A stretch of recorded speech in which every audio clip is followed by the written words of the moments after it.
Helo a chroeso i Uned 2 yn y cwrs Canolradd. Yn Uned 2, dych chi'n dysgu 2 air newydd. Byth ac erioed. Ac os dych chi eisiau meddwl yn Saesneg, mae'r ddau yn golygu never.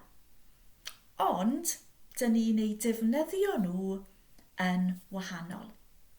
Nawr, does dim rhaid i chi ddweud byth, does dim rhaid i chi ddweud erioed. Dych chi'n gallu dweud, dwi ddim yn yfed te. I ddweud, dwi byth yn yfed te. You haven't changed the meaning, just strengthened it. Ond, dewch i ni ddysgu. So, byth, never, byth. Dyn ni'n defnyddio byth yn yr amser presennol. Dyn ni'n defnyddio byth ar gyfer generalisation. Yeah? Dwi ddim yn yfed te. Dwi byth yn yfed te. Nawr, dwi wedi yfed te, ond as a rule, generally, dwi byth yn yfed te. I never drink tea. Dwi byth yn yfed te. So, dim allan, dwi ddim, byth mewn, dwi byth. Dwi ddim yn yfed te, dwi byth yn yfed te. Dwi'n mynd i ddweud brawddegau gyda ddim. Dych chi yn mynd i ddweud brawddegau gyda byth. Okay, so, dwi ddim yn yfed te.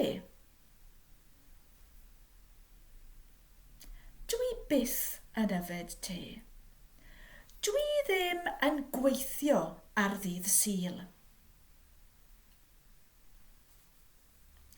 Dwi byth yn gweithio ar ddydd Sul. Dwi ddim yn edrych ar Coronation Street.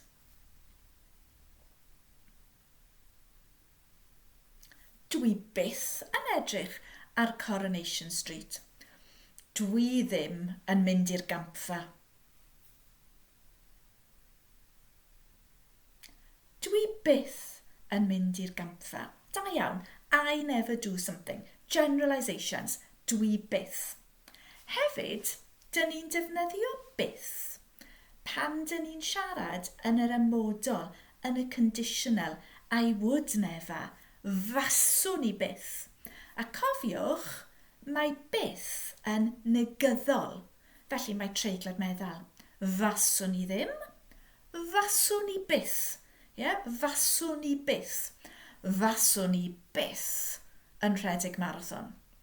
Cerdded mae'n bosib, ond faswn i byth yn rhedeg marathon.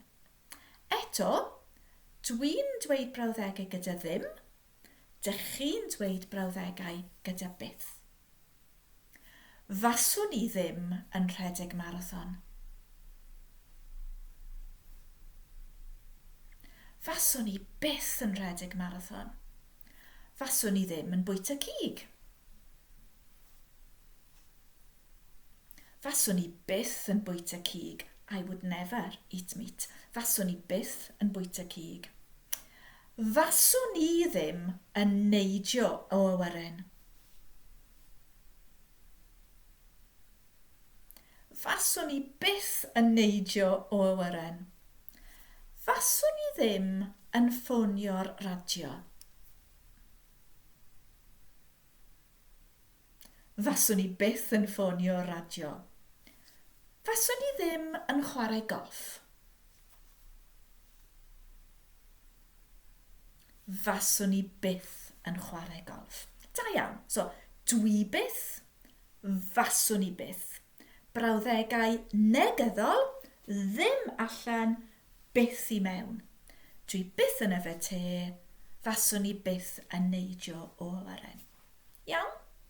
Felly, beth yw erioed? Wel, never eto. Never, erioed. Ond, dyn ni'n defnyddio erioed yn yr amser gorffennol gyda actual facts. So, dwi'n dweud, Dwi byth yn yfed te. Ond dwi ddim yn gallu dweud dwi erioed wedi yfed te. Neu baswn i'n dweud celwydd, baswn i'n dweud porcupines, achos dwi wedi yfed te. Yeah, so actual facts. Eto, just strengthening the meaning. Dwi ddim wedi yfed te, dwi erioed wedi yfed te. So fi, dwi erioed wedi bod yn Awstralia. Dwi ddim wedi bod yn Awstralia, dwi erioed wedi bod yn Awstralia. Eto, dwi'n dweud ddim, y tro yma, dych chi'n dweud erioed. Dwi ddim wedi bod yn Rwsia.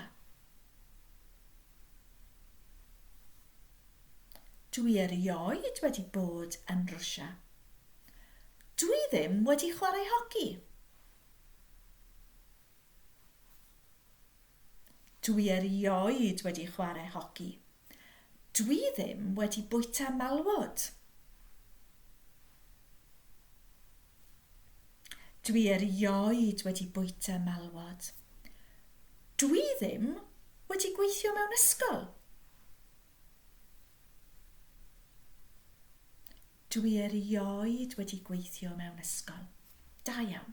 Felly, byth, never, presennol, would, erioed yn y gorffennol. Mewn cwestiwn, erioed yw ever. Dych chi wedi chwarae hoci? Erioed. Dych chi wedi bod yn Awstralia? Erioed. Eto, mae'n opsiwn. Dych chi'n gallu dweud, dych chi wedi bod yn Awstralia. Ond, dych chi wedi bod yn Awstralia erioed, dyn ni'n adio tipyn bach. Ond, really, mae eisiau dysgu y nevers. Yeah? Byth ac erioed. A cofiwch, mae nhw'n frawddegau negyddol. Felly, dwi byth yn mynd. Beth yw he never goes? Dwi byth yn mynd. She never goes. Dyw hi byth yn mynd. Hefyd, mae erioed yn negyddol. Yeah? Dwi ddim wedi bod. Dwi ddim wedi bod. Dwi erioed wedi bod. Dwi erioed wedi bod. Beth am she has never been? Dyw hi erioed wedi bod. They have never been. Dyn nhw erioed wedi bod. So dyna ni, fideo bach i esbonio byth ac erioed. Hwyl fawr!